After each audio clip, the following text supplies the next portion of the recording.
Hello, everyone. Welcome back to the Elyse Draws podcast. It's me, your host, Elyse.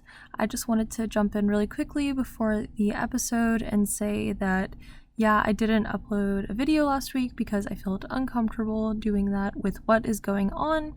And on that topic, I would just like to say that if you are looking for resources to support the Black Lives Matter movement, they will be listed in the description / any information that's posted with this podcast. So please take some time to check that out and make sure you are aware of what is going on and keeping up to date with the news and donating your money to these amazing causes that I have listed and just elevating Black voices and just being a good ally if you are white or just not Black. So, please keep that in mind, and I hope you enjoy this podcast today.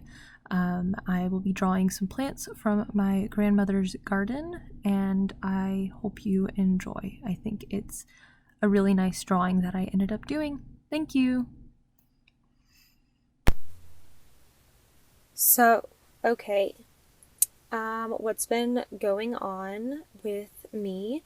I kind of had a fun little breakdown the other day about job applications, which is super fun. I don't know, it's kind of frustrating with figuring out that freelance might be the path that I have to go down right now, and I've been applying to all of these jobs, but I should still be applying to jobs. I don't really know. It's been very confusing and very difficult figuring out which way I should go, what path I should go down, what I should be putting my time and energy into right now. So that's been something going on with me, but I hope to just continue to talk to alumni about their experiences and get advice from them and learn, because, the one conversation that I did have was really useful. So I've been trying to schedule conversations with alumni a lot more recently.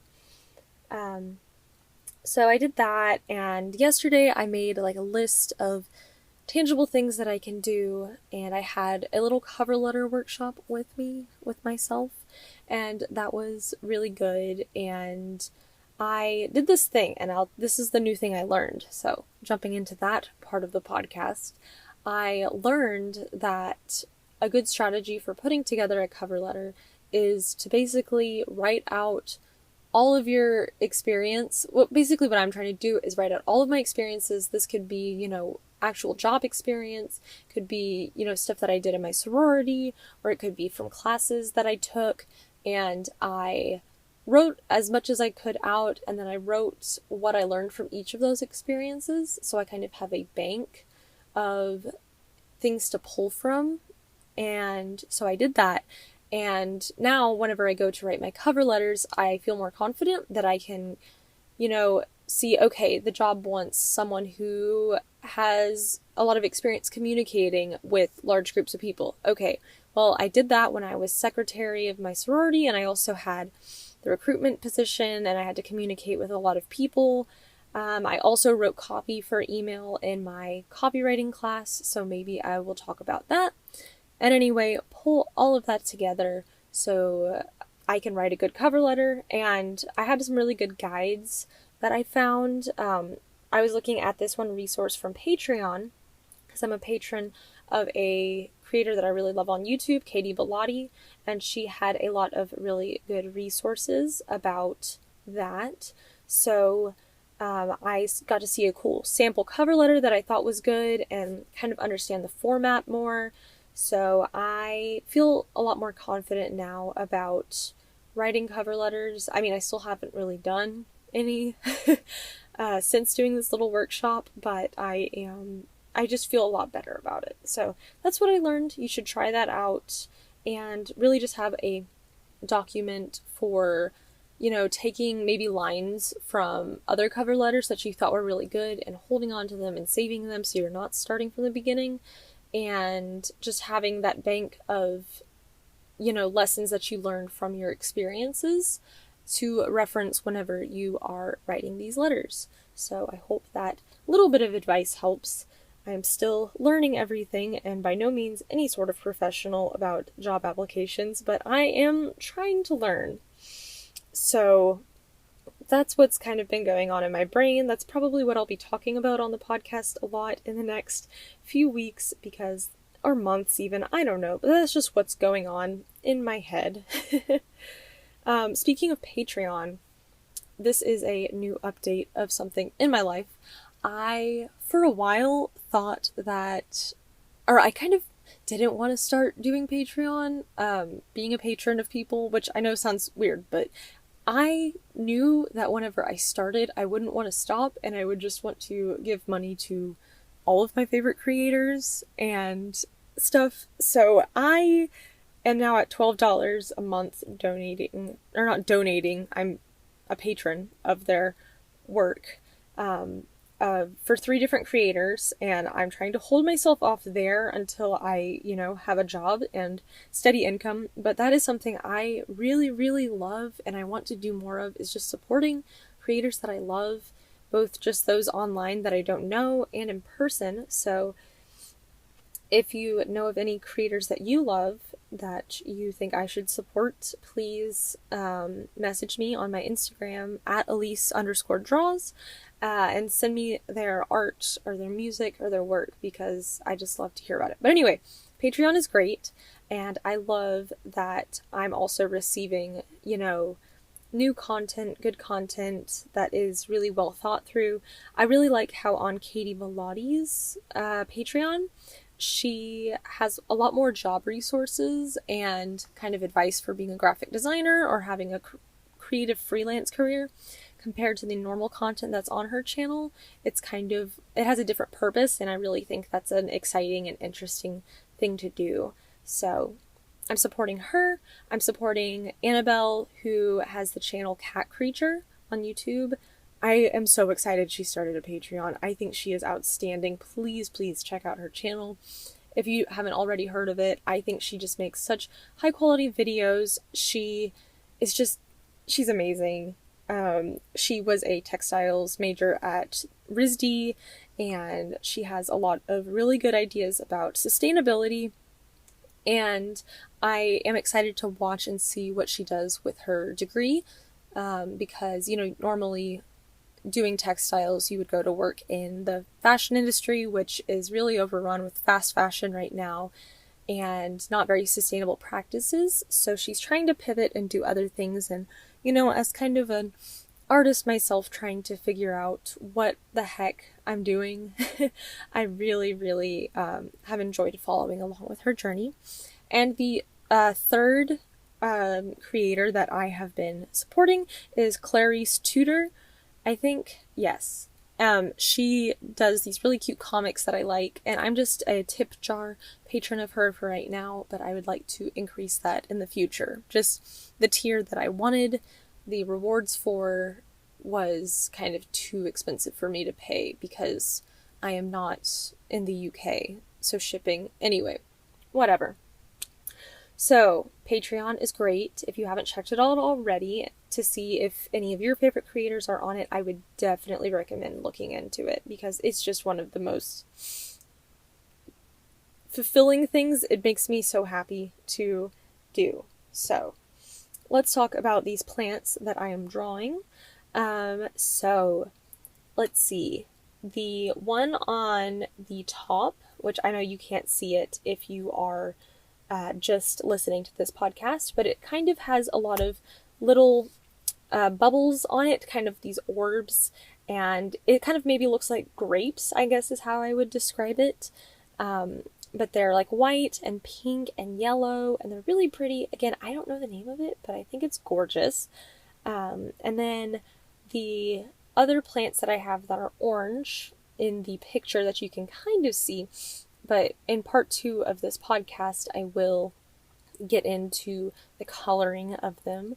But in this one, it's some sort of lily or calla something. I know it's not calla lily, it's something different, but it is really gorgeous. So I thought they were great. The other one I'm doing, I actually know the name of. They're lady slippers, I believe, and they're these beautiful pink flowers that are just they have a really nice, I don't know how to describe this with words, but like a flippy floppy kind of, they're very delicate. They sort of look like tissue paper, like pink tissue paper. And then at the bottom, I have this, I drew this for my friend Simone, shout out to you, a plumbago. They're blue plumbagos. I have them at my grandmother has them at her house. And they kind of look like hydrangeas a little bit, but they're so pretty. They're shrubs and they just have these beautiful blooms. So, and they were really fun to kind of render in the style that I chose to. So, and I guess I can talk about that now, which is how I am drawing these. I know this may not be interesting, as I mentioned, for people listening to the podcast, but if you just like to listen to me talk, then I'll keep doing it. But the way I'm going about drawing these is I went in with pencil and sketched things out a little bit, and then I'm going in with my Faber-Castell inking pens that I have. I'm using both a kind of fine point, fine nib pen that is just good for doing lines, and then I'm also using, I think it was the Super Chisel. I don't know what that, it's like SC is what the pen is, but it kind of is a little more like a brush pen, but it has a chisel tip, and it's nice for kind of getting different widths of the line. So these are like my favorite art supply that I own and use. I think they're fabulous, and they last for a pretty decent amount of time, and I like to carry them around with me whenever I am sketching outside in the world or just really anytime. And it makes the process a lot more easy and comfortable for me. And in this frame too, I don't get to it in this episode of the podcast, but I have my Caran d'Ache crayons, which are these water-soluble crayons, which are from Switzerland, I think. And they are a really great investment to make for me because I think they're a great tool for illustrators in that you're able to get this color onto the page really quickly, and just there's a large range of colors, so you don't have to mix anything, and you can just get it onto the page and get your ideas out. And then if you want to give them a more watercolor appearance to them, then you can wet them with a brush and kind of smooth them out like you would with watercolor pencils. So I think they are super great. So you'll see that in the next podcast. But yes, so what else is there to chat about? Well, when I went to go see my grandma and I took these pictures, she took me on a little tour around her house, and I'm just so impressed with the care that she puts into her plants, and I wish that I could be as great of a gardener as her. I think I would love to have a lot of land someday so I can have a bunch of gardens and take care of plants. I think that just sounds so lovely. So she's got a lot of roses. She loves her roses, and she also has some interesting looking kind of tropical leaf flowers at some places, kind of like what you're seeing in the video if you're watching it. But it's just so colorful and so beautiful, and she has so much space, and I really love checking out what changes she's made every time every time I visit her.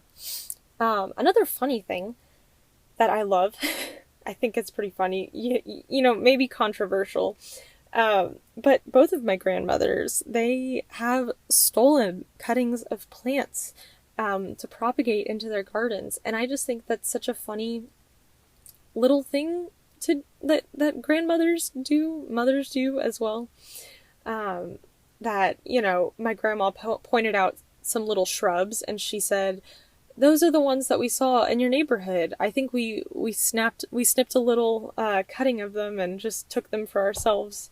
So I know it doesn't seem like a big deal. It's really not. My other grandma, took some bananas, like banana shoots, banana cuttings, from across the street of our neighbor's house at our old beach house in Galveston.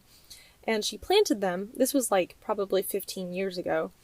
And they grew into this major, like just this little forest around our beach house. And I just think that's so funny that they were stolen. Maybe it's just me, but I just like thinking these grandmas are up to no good.